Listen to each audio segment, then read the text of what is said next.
c'était l'histoire d'une mosaïque qui s'est composée au travers du temps, de plusieurs millénaires, en partant des chasseurs-cueilleurs qui ont gravé des outils de chasse, des animaux de chasse, en passant par les pasteurs qui les ont succédés, qui ont gravé, eux, des animaux liés au pastoralisme, pour ensuite aller aux cavaliers avec ces représentations justement d'armes de guerre ou de montures, pour ensuite arriver aux enfants de notre époque, bergers, qui eux gravent des choses qu'ils imaginent, qui les inspirent, que ce soit du monde moderne ou de leur monde traditionnel.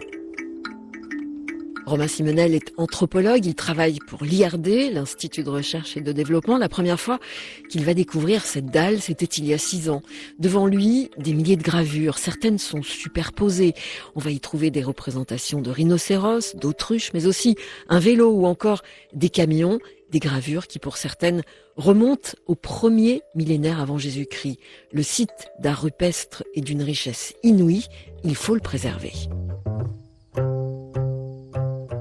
Le risque aujourd'hui qui pèse sur ce type de patrimoine, c'est bien une certaine dévalorisation.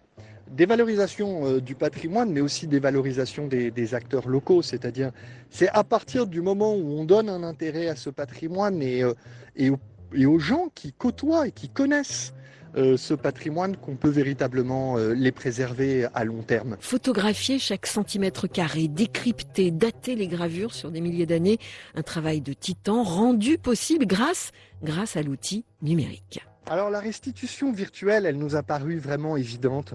Il nous fallait trouver un moyen qui permettait de faire connaître ces gravures tout en les préservant d'une trop forte fréquentation. Donc grâce à ce système, en fait, le public, mais aussi les spécialistes peuvent consulter la dalle sans s'y rendre et donc sans prendre de risque de dégrader cette dalle. Et puis ça permet aux gens de découvrir cette dalle, de démystifier un petit peu ce type de patrimoine, de la rendre donc plus digeste finalement et moins exotique. Il devient alors possible de faire apparaître ou disparaître, en un clic, l'ensemble des gravures contemporaines ou bovidiennes, celles illustrant des arbres, des animaux, etc. D'une vue aérienne à 360 degrés pour embrasser la dalle d'un seul coup d'œil au plus fin détail de la patte d'une autruche, sans avoir foulé la roche.